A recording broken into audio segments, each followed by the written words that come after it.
Maka pada tahun ke-9 dari pemerintahannya, dalam bulan yang ke-10, pada tanggal 10 bulan itu, datanglah Nebukadnezar, Raja Babel, dengan segala tentaranya menyerang Yerusalem. Ia berkemah mengepungnya dan mendirikan tembok pengepungan sekelilingnya. Demikianlah kota itu terkepung sampai tahun yang ke-11 zaman Raja Zedekia. Pada tanggal 9 bulan yang keempat, ketika kelaparan sudah merajalela di kota itu dan tidak ada lagi makanan pada rakyat negeri itu, maka dibelah oranglah tembok kota itu, dan semua tentara melarikan diri malam-malam melalui pintu gerbang antara kedua tembok yang ada di dekat Taman Raja, sekalipun orang Kasdim mengepung kota itu sekeliling. Mereka lari menuju ke Araba Yordan. Tetapi tentara Kasdim mengejar raja dari belakang dan mencapai dia di dataran Yeriko. Segala tentaranya telah berserak-serak meninggalkan dia. Mereka menangkap raja dan membawa dia kepada Raja Babel di Ribla yang menjatuhkan hukuman atas dia.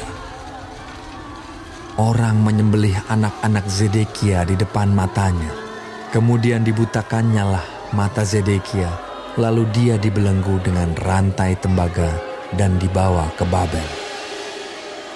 Dalam bulan yang kelima pada tanggal 7 bulan itu, itulah tahun ke-19 zaman Raja Nebukadnezar, Raja Babel, datanglah Nebuzaradan, kepala pasukan pengawal, pegawai Raja Babel, ke Yerusalem.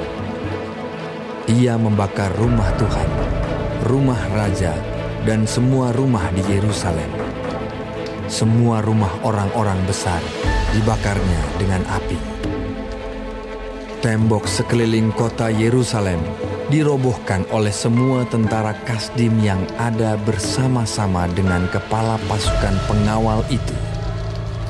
Sisa-sisa rakyat yang masih tinggal di kota itu dan para pembelot yang menyeberang ke pihak Raja Babel dan sisa-sisa kalayak ramai diangkut ke dalam pembuangan oleh Nebuzaradan, kepala pasukan pengawal itu. Hanya beberapa orang miskin dari negeri itu ditinggalkan oleh kepala pasukan pengawal itu untuk menjadi tukang-tukang kebun anggur dan peladang-peladang. Juga tiang-tiang tembaga yang ada di rumah Tuhan dan kereta penopang dan laut tembaga yang ada di rumah Tuhan dipecahkan oleh orang Kasdim dan tembaganya diangkut mereka ke Babel.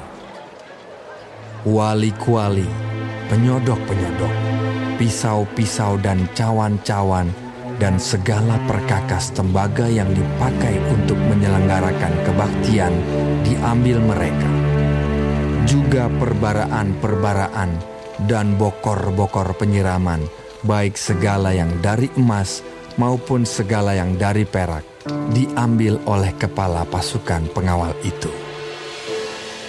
Adapun kedua tiang laut yang satu itu, kereta penopang yang dibuat oleh Salomo untuk rumah Tuhan, tiada tertimbang tembaga segala perkakas ini. 18 hasta tingginya tiang yang satu, dan di atasnya ada ganja dari tembaga.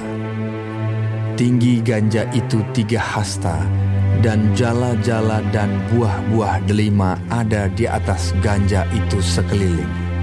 Semuanya itu tembaga. Dan seperti itu juga tiang yang kedua, disertai jala-jala.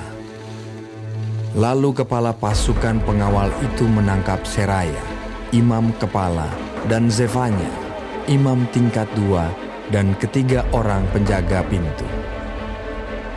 Dari kota itu ditangkapnya seorang pegawai istana yang diangkat mengepalai tentara, dan 5 orang pelayan pribadi raja yang terdapat di kota itu, dan panitera panglima tentara yang mengerahkan rakyat negeri menjadi tentara, dan 60 orang dari rakyat negeri yang terdapat di kota itu. Nebuzaradan, kepala pasukan pengawal, menangkap mereka dan membawa mereka kepada Raja Babel di Ribla. Lalu Raja Babel menyuruh membunuh mereka di Ribla, di tanah Hamat. Demikianlah orang Yehuda diangkut ke dalam pembuangan dari tanahnya. Tentang rakyat yang masih tinggal di tanah Yehuda, yang ditinggalkan oleh Nebukadnezar, Raja Babel, diangkatnyalah atas mereka Gedalia bin Ahikam bin Safan.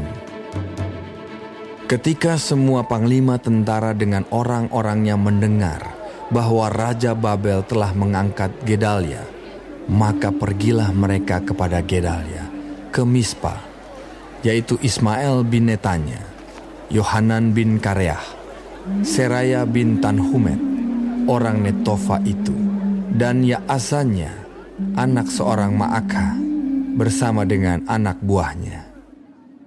Lalu bersumpahlah Gedalia kepada mereka dan anak buah mereka, katanya kepada mereka, "Janganlah kamu takut terhadap pegawai-pegawai orang Kasdim itu.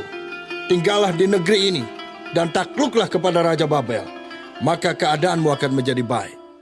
Tetapi dalam bulan yang ketujuh datanglah Ismael bin Netanya bin Elisama, seorang yang asalnya dari keturunan raja, dan 10 orang bersama-sama dengan dia. Mereka membunuh Gedalia dan orang-orang Yehuda dan orang-orang Kasdim yang ada bersama-sama dengan dia di Mispa. Maka bangkitlah seluruh rakyat dari yang kecil sampai yang besar, serta panglima-panglima tentara, lalu larilah mereka ke Mesir, sebab mereka takut terhadap orang Kasdim itu.